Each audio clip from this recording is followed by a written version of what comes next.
Hey everybody, welcome back. Mike from Spectre Comics. Today I'm talking about Moon Knight, the show currently airing on Disney+. As of the recording of this video, 3 episodes have dropped, so we're going to loosely talk about what's happened in the show so far. If you've seen the show, go ahead and let me know in the comments section below what you think of it, and if you haven't seen it, be careful for spoilers moving forward. And if you saw in the thumbnail, it said how not to draw Moon Knight. Just talk about some of the issues I had with this drawing and why the final result is not exactly one of my favorite drawings. So let's talk about the show. Now, if you haven't had any exposure to Moon Knight before seeing the show really drops you in. The first episode is pretty confusing because they give you no backstory. You're basically dropped into Stephen Grant's life, played by Oscar Isaac, and he goes through a series of events which just lead you to be very confused on what's actually going on. Now, my only exposure to Moon Knight up to this point was about 10 years ago. I read a couple issues of a Moon Knight comic. I thought that was confusing too, and I only read a few issues, so I didn't get into the whole story, but I didn't understand the dynamic between Stephen Grant, Mark Spector, so the multiple personalities, plus Kancho, the Egyptian god of the moon. It was set in an insane asylum, so I didn't know if there was really a Moon Knight in this comic or if this was all just in his head. And at least in the first couple issues I read, it wasn't very clear.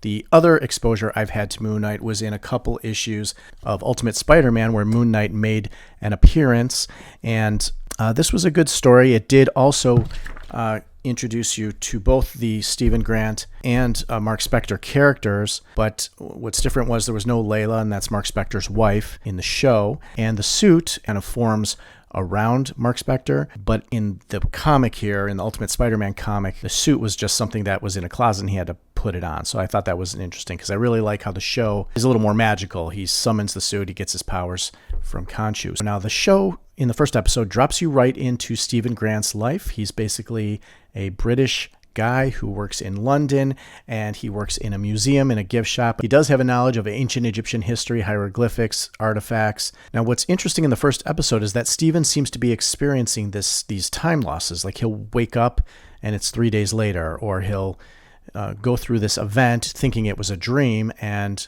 all of a sudden he's awake and he's in a strange circumstance. There's a couple scenes where he's being attacked. He'll blank out, and the next thing he knows, his hands are bloody and there's 3 dead guys laying around him.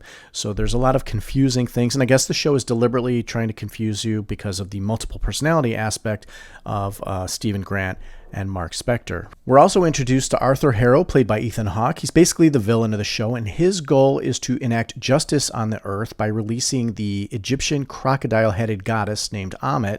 Now, in order to find Ammit's tomb, Harrow needs this golden scarab, which just happens to be in the possession of Mark Spector. Now, as I said, Stephen's slowly starting to realize that there is a Mark Spector, as he's able to kind of talk to his other personality through a mirror. At least that's the way they're portraying it to the viewer of the show. And that's a very interesting dynamic because you don't know if he's just crazy, if he's actually talking to himself in his head, what he's actually seeing. But it's interesting as both Mark Spector and Stephen Grant are trying to remain the dominant personality so they don't get taken over by the other one. Stephen needs his knowledge and his brains. He's kind of the brains of the operation, and Mark is kind of the brawn of the operation. So every time he gets into trouble, Mark kind of takes over and is a fighter, is able to fight off whatever henchmen or jackals or whatever kind of magical creatures kind of come up. So as Stephen slowly starts to realize where his blackouts are coming from, and that's when the point when Mark Spector is taking over the body, he starts to slowly discover that there is a Mark Spector, that he has a wife named Layla, and that he's been some sort of mercenary and doing some jobs for a god named Kancho. Now, we also learn at this point that Kancho is the Egyptian god of the moon, and Mark Spector is basically his avatar on Earth. Kancho can only work through Mark Spector, so he kind of gives him direction, and he probably is the one who told him to take the scarab and hide it, because Kancho's goal is to stop Harrow from resurrecting Ammit on Earth. Now, through a series of events, Harrow does ultimately end up with the scarab, and he heads off to Egypt, and then that puts Mark Spector in a position to have to follow him into the desert of Egypt, and that's kind of where episode 3 picks up. Now, since Harrow has the scarab, he's able to kind of go on this quest to try to find and locate the tomb, but Mark Spector, Stephen Grant, they do not have any sort of devices in order to find the tomb. So they're going to have to rely on Stephen's Egyptian knowledge in order to do that. Now, at this point in the show, Mark has taken possession of the body and is the dominant personality. Now, let's talk about Kancho. We do learn in the show that Arthur Harrow was the former Moon Knight, was the former avatar of Kancho, and got sick of the everlasting missions on Earth to do his bidding, and so he was able to somehow break free of Kancho's servitude. However, Mark Spector was next in line to take that over, and even though Mark Spector would love to get out of that servitude as well, the next person that Kancho's eyeing to be the Moon Knight is Layla. He doesn't want Layla to go through that, so he's trying to protect her from becoming the Avatar. So Kancho does give Mark Spector and Stephen Grant the ability to summon the suit and become the Moon Knight. However, it appears that it only works during night. So there's a point in the show where Stephen Grant and Mark Spector are battling some thugs in Egypt on a rooftop, and it's daytime, so the sun is out. So Kancho is able to just conjure up a little solar eclipse, basically make it dark, make it like it's night, and then the Moon Knight is able to come out and basically beat the crap out of the thug. So even though he was able to win this little battle, it does anger the other gods. A portal opens up, which leads to the inside of the Great Pyramid Chamber, and basically a council of the gods is formed with all the other Egyptian gods and their avatars. Now, the other gods express that Kancho is not supposed to be interfering with the affairs of men, not being able to interfere on Earth. All of the gods have agreed that they're basically going to be observers and not be interfering with anything with humanity or men or Earth or the universe for that matter. They said, Kancho, if you do this again, we're basically going to imprison you, banish you, you're basically done. With that warning, obviously it's foreshadowing for something that happens later in the episode, but we'll get to that. So after Kancho gets his warning not to mess with the sky again, they kind of leave the chamber, they go on their way, they find themselves back in the marketplace in Cairo, and they don't really know what they're going to do. They don't know where Harrow is, they don't know where Amit's tomb is, and they basically don't even know where to start. Luckily, at this point in the show, Layla shows up. She basically tells Mark, hey, I know this shady philanthropist who collects Egyptian artifacts, and he might have something that can help us find Amit's tomb. So they kind of find themselves at a party in the evening talking to the philanthropist who Layla has some personal connection with. He lets them take a look at the sarcophagus, but he kind of doesn't know what they're doing and is kind of a little suspicious of them. At this point, Arthur Harrow shows up. He basically warns the shady philanthropist that some shenanigans are going on, and he blows up their sarcophagus in order to stop them from reading whatever clues would be on there to point them to Amit's tomb. Now, at this point, Stephen Grant had taken over the body because they needed his Egyptian knowledge in order to decipher the hieroglyphics. What we do find is that when Moon Knight is summoned, there's two different types of Moon Knight. There's the traditional Moon Knight that Mark Spector summons, and then there's Mr. Knight, which is basically Moon Knight in a modern suit, and that is when Stephen Grant is in control. Stephen Grant is just learning about how to use the powers of the Moon Knight, so he doesn't really know fight. He does know he has increased strength, and he can't really be killed or shot or anything like that. This whole battle ensues between all the henchmen of the shady philanthropist, the jackals that come out of the ground. Now, after taking a little bit of a beating as Mr. Knight, Mark Spector takes over, becomes Moon Knight, and basically destroys all the bad guys and rescues Layla. Stephen has to take over again because they have to decipher whatever they can salvage from the destroyed sarcophagus in order to locate Amit's tomb. They do find a star chart. They fold and assemble in a way that can be deciphered to kind of point towards Amit's tomb. However, the star chart was created 5,000 years in the past in ancient Egypt,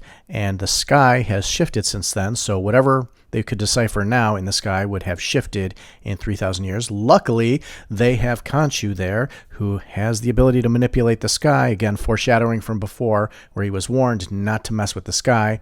And he basically says, I can turn the sky back to the time when this map was written, and that'll help you find Amit's tomb. And he was so focused on stopping Harrow from releasing Amit that he was willing to sacrifice himself, because he knew as soon as he shifted the sky and messed with the universe again, the council was going to summon him, and he was going to basically be banished and imprisoned. And that's basically what happens. So the gods come together, basically use all of their powers to summon the ability to imprison Kancho in this little statue of a bird, which kind of looks like an Oscar trophy for a bird civilization or something like that. That's where the show ends. Now the question is, without Kancho, will Mark and Stephen be able to summon the suit? Have they lost their powers completely, or can they still become the Moon Knight? I don't know. That'll be the cliffhanger. We'll find out tomorrow when the show airs. And so ultimately, I thought the show is interesting. It's fun. It's a little cheesy, but it's an interesting dynamic between these split personalities. Now, one of the things that happened during episode 3 was they did kind of hint that there might be another personality. I know in the comics there's more than two. It's not just Mark Spector and Stephen Grant. So we'll kind of find out later in the show if there's any more personalities, because they did kind of hint at that in this episode. So Again, 3 episodes have aired. Let me know what you think in the comment section below. Now let's talk about the drawing behind me. Now, as usual, I'm drawing on a Wacom Cintiq 13HD drawing tablet. I'm using Photoshop Elements 2022. I do have links in my description for all the products I use to not only create my videos, but to do all of my art, all the digital art, the tablet, the software, and all that stuff. So go check that out. But let's talk about the drawing. Now, why I said how not to draw Moon Knight in the thumbnail is because I was actually frustrated with this drawing. Now, one of the things that I've had issues with drawing recently, and I did a similar thing that I did with my Batman video, which is I actually sketched this out on paper, scanned it in the computer, and then basically this is an inking and coloring video. So one of the things I'm struggling with lately with my drawings is that my characters don't have like this natural weight to them. And that's why I'm taking a gesture drawing class online, because I'm trying to learn how to be a little more free-flowing with my characters. Now, one of the things that I do when I draw is I'll look at an image, a reference image, and I'll basically be able to copy it almost exactly. And that's not what I want to do with my art. I don't want to just make a photocopy of somebody else's drawing, or even if it's a photograph. That's not my goal. My goal is to be able to use the reference image for just understanding what is the parameters of the character, what features they have, and basically do it in my own pose or do it in my own drawing without just using it as a reference, not as like a direct copy. And I haven't been doing that. I don't do that all the time, and when I do it, it doesn't always turn out with the best result. So that's why I got frustrated with this, because that's what I was trying to do with the Moon Knight drawing.